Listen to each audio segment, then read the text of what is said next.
नमस्ते, मेरा नाम शुभम है और आप मुझे ब्रेन ऑफ बिहार पे देख रहे हैं। 24 जुलाई का ऑर्डर का सारे लोग इंतज़ार कर रहे हैं कि सुप्रीम कोर्ट में क्या हुआ जिसका ऑर्डर अभी तक नहीं आया है। हमें भी इंतज़ार है ऑर्डर का, क्योंकि सुनवाई होनी थी 2 बजे, सुनवाई को कर दिया गया 12:30 बजे और क्या किया गया नहीं किया गया किसी को अता पता नहीं है। तो इस तरह से क्यों सुप्रीम कोर्ट के द्वारा किया जा रहा है ये समझ से परे है, क्योंकि एक स्पेशल बेंच बनाया गया था सहारा से भी मामले को सुनने के लिए, लेकिन बेंच जो सुनवाई किया है 2 दिन सुनवाई किया है, 2 फ्राइडे। तो लेकिन दोनों सुनवाई का रिजल्ट अभी तक नट सेल में 0 है। पहला दिन केवल और केवल बोल दिया गया था कि इस 6 कैटेगरी में सब लोग अपना अपना आइए, बता देंगे कि किस कैटेगरी के उनका आइए। फिर 24 जुलाई वाला ऑर्डर में 12:30 में सुनवाई हो जाना, अभी तक कोई आदेश नहीं आना, लोगों को थोड़ा सा चिंता में डाल रहा है कि आखिर ये बेंच करेगी क्या। हमें भी इंतज़ार है ऑर्डर का, क्योंकि उस समय बहुत ज़्यादा लोगों को उम्मीद थी कि कुछ ना कुछ निवेशकों के लिए होगा। ठीक है, एम्प्लॉय लोगों का मैटर सुनवाई हो रहा है, लेकिन एम्प्लॉय के बाद निवेशक पे जाना है, अडानी डील पे जाना है, 9,000 करोड़ बाकी है उसको जमा कराने पे जाना है। लेकिन कोर्ट प्रक्रिया जिस हिसाब से चला रही है, इससे हमको नहीं लगता है कि इतना जल्दी कुछ होने वाला है। क्या डर है लोगों को, मतलब ये सब लोगों का बात सुनने में। जो बेंच सुनवाई कर रही है उसको सबका बात सुनना चाहिए। आखिर बेंच बना क्यों? तो हमको जो लग रहा है कि मामला को थोड़ा सा समझने में टाइम लग रहा है कोर्ट को। जैसे ही मामला को कोर्ट समझ जाएगी, इसमें सुनवाई होगा और ऑर्डर आएगा, तो कुछ अच्छा चीज़ है। क्योंकि अभी तो हम लोग निगेटिव हो गए हैं सुप्रीम कोर्ट से, सारा से भी मामले से, जो बेंच का ये सुनवाई का ये ढंग रहा है, अच्छा आदेश देने का, कहीं कुछ आगे नहीं बढ़ रहा है मामला, वहीं का वहीं अटका हुआ है। यही बात है, कुछ उसमें ख़राब नहीं हो रहा, लेकिन आगे बढ़ने के लिए ना लिस्टिंग हुआ था जिस हिसाब से छुट्टी के बाद 13 तारीख आपका, 20 तारीख, फिर 24 तारीख, इस तरह से 3 डेट पड़ना, लेकिन रिजल्ट 0 आ रहा है। तो चिंता इसलिए बढ़ रही है कि आखिर क्या होगा इसमें। चलिए, ये बात हो गया सुप्रीम कोर्ट में। लेकिन 24 तारीख को ही कलकत्ता हाई कोर्ट से आदेश आया है, बहुत ही अच्छा आदेश आया है, जिसका हम लोग को उम्मीद नहीं था। क्योंकि अभी ईडी ने 3 आदमी ईडी के हत्थे चढ़े हैं, ओपी श्रीवास्तव, जेपी वर्मा और एक अनिल अब्राहम। तो इसमें जितेंद्र प्रसाद को ये मिल गया था, बेल मिल गया था। लेकिन उस बेल के अगेंस्ट में ईडी ने कोलकाता हाई कोर्ट में केस दायर किया था, जिसमें उनका बेल निरस्त कर दिया गया है। और इस मामले में 3 दिन लगातार 27, 28, 29 सुनवाई हुआ है, आदेश भी आया है ईडी न्यायालय का, वो आप लोग को जान लेना चाहिए। पहला तो जितेंद्र प्रसाद वर्मा को जो बेल दिया गया था उसको निरस्त कर दिया गया, और ईडी न्यायालय ने कलकत्ता हाई कोर्ट के ऑर्डर का, आदेश का मतलब रेफरेंस देते हुए बोला कि आप 72 घंटा के अंदर आप सरेंडर कर दीजिए, और नहीं तो ईडी इनको उठा ले।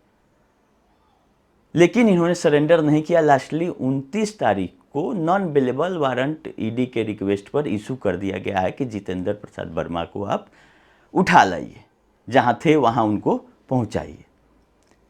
और दूसरी तरफ अनिल इब्राहिम अपना एक अपील दायर किए थे हाई कोर्ट में रेगुलर बेल के लिए, जो कि रिजेक्ट कर दिया गया। इस तरह से 2 झटके कलकत्ता हाई कोर्ट से सहारा वालों को लग गया है। अगला बारी है 18 अगस्त। 4 अगस्त को तो पेशी होना है, लेकिन 18 अगस्त को कॉन्टिजेंस वाले मैटर पे सुनवाई है, और इस बार कुछ ना कुछ होगा। ये जो बिल रद्द हुआ है, इससे मामला और रफ्तार पकड़ेगा और ईडी अपना कार्रवाई तेज करेगी। बचे हुए एक्यूज, को एक्यूज जो लोग हैं, टोटल 20 एक्यूज एंड को एक्यूज मिला के हैं, तो बाकी लोग का आता पता नहीं है, तो इन लोगों तक अब ईडी पहुंचेगी। तो बहुत बड़ा रिलीफ ईडी को मिला है कोलकाता हाई कोर्ट से, जिसका सुनवाई हुआ है 27, 28, 29 जुलाई में आपका कलकत्ता का सेशन कोर्ट में। और उस बेसिस पर 29 को non bailable warrant Jitendra Prasad Verma को, जो कि बेल पे रिहा हो गए थे, उनको भेज दिया गया था। क्योंकि कोलकाता हाई कोर्ट के ऑर्डर में जिक्र है कि जो बेल के बाद इनका कंडक्ट है वो सही नहीं है, इसको बेल जहाँ था वहाँ लाओ। तो ये एक अच्छी खबर है। जैसे सुप्रीम कोर्ट से आया तो अभी तक सभी लोग को निराशा हाथ लगी है कि कुछ आगे नहीं बढ़ रहा है, लेकिन यहाँ से ईडी न्यायालय से कुछ ना कुछ अच्छी खबर आई है कि इन एक आदमी का बेल रिजेक्ट हुआ और एक आदमी का जो बेल हो गया था वो कैंसिल हुआ। मतलब वो फिर अंदर जाएंगे। और ओपी श्रीवास्तव अपना मेडिकल ग्राउंड पर चल ही रहे हैं, बेल उनका एक्सटेंड हो रहा है, तो आगे क्या होगा देखने वाली बात है। ये महत्वपूर्ण अपडेट था दोनों सहारा से रिलेटेड। हम इंतजार कर रहे थे कि सुप्रीम कोर्ट वाला ऑर्डर आ जाता तभी आप लोगों को बताते, लेकिन आज 4 दिन हो गया, 5 दिन, लेकिन ऑर्डर अभी नहीं आया। तो उम्मीद है कि फ्राइडे शाम तक, जब वीकेंड होगा, तब जाके कहीं ऑर्डर अपलोड होगा। क्योंकि इसमें जज साहब लोग क्या सोच रहे हैं ये हम लोगों को समझ में नहीं आ रहा है, ये जज साहब लोग ही जानते हैं। एक इसी बीच में अपडेट था, हम आप लोग को बताए थे कि विश्व भारती के तरफ से दायर किया गया था उत्तर प्रदेश के इलाहाबाद हाई कोर्ट में, जो ऑक्शन हो रहा था प्रॉपर्टी, उसको रोकने के लिए, उसमें आदेश आ गया है। उसमें सहारा भी एक केस फाइल किया था और विश्व भारती भी कि ऑक्शन नहीं हो। तो ऑक्शन नहीं होने को रोका नहीं है कोर्ट ने। कोर्ट ने बोल दिया है कि ये सुप्रीम कोर्ट का मामला है, बहुत सारे ऑर्डर सुप्रीम कोर्ट से पास हुए हैं, इसीलिए हम इसमें कोई मेरिट पे डिसाइड नहीं कर सकते हैं। आप आइए लगा के सुप्रीम कोर्ट में चले जाइए दोनों लोग। ये रहा उत्तर प्रदेश का जो हाई कोर्ट का था। तीसरा एक से बताए थे हमको 3 अगस्त को टेंटेटिव पोर्टल वाला सुनवाई दिखाया जा रहा था, उसको फिर आगे बढ़ा के टेंटेटिव ही 31 अगस्त कर दिया गया है। टेंटेटिव ही, जब भी सरकार का आइए उसमें फाइल होगा तुरंत सुनवाई हो जाएगी, ऐसा नहीं कि 31 अगस्त तक इंतजार करो। लेकिन मीडिया में भी आया है कि पोर्टल 8-10 महीने से कुछ नहीं कर रहा है। पोर्टल कमेटी वाला तनख्वाह लेने के अलावा और क्या कर रहे हैं ये हम लोगों को नहीं पता है, क्योंकि मीडिया में भी आ रहा है लोगों को पैसा नहीं आ रहा है, आप बैठे हुए हैं ना, आइए फाइल हो रहा है, डेट आगे बढ़ते जा रहा है सुप्रीम कोर्ट में। ये मतलब ये भी एक चिंता का विषय है कि पैसा जहाँ से मिलना है वो कमेटी क्या कर रही है। तो देखना है कि कब तक सरकार के द्वारा फिर पैसा मांगने सुप्रीम कोर्ट में जाया जाता है, या इंतजार किया जाता है सहारा सेवी के सुनवाई का। क्या प्लान है सरकार का, और पैसा मांगना है, नहीं बनना है, या पोर्टल बंद करना है। कुछ अगर आइए फाइल होके जाएगा सुप्रीम कोर्ट में, सुनवाई होगा, पता चलेगा, तब हम आप लोग को बता सकते हैं। क्योंकि उम्मीद था कि 3 अगस्त को कहीं हो जाए लिस्टिंग, लेकिन आइए फाइल ही नहीं है तो लिस्ट कराएगा कौन। लेकिन अब 31 अगस्त दिखा रहा है, तो उम्मीद है कि हमको अगस्त में सुनवाई होगा। 31 अगस्त तो बहुत दिन ज़्यादा हो जाएगा, उसके पहले ही अगर सरकार चाहेगी तो आइए लगाएगी, उसके 2 दिन के अंदर लिस्टिंग होकर सुनवाई हो जाएगी। लेकिन सरकार का इसमें क्या रवैया रहता है, क्या पक्ष रहता है, कि वो आगे सरकार क्या चाहती है सहारा पीड़ितों के साथ, ये डिपेंड करता है। तो बहुत घटना हुआ जुलाई में, लेकिन जिस हिसाब से उम्मीद था वो नहीं हुआ।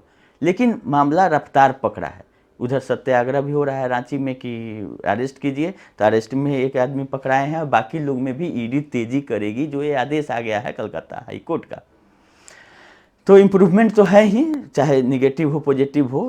पहले जो बंद था सब कुछ स्लो हो गया था, अब धीरे धीरे तेजी पकड़ रहा है, और ज़्यादा फ्रूटफुल होगा ईडी वाला कार्रवाई।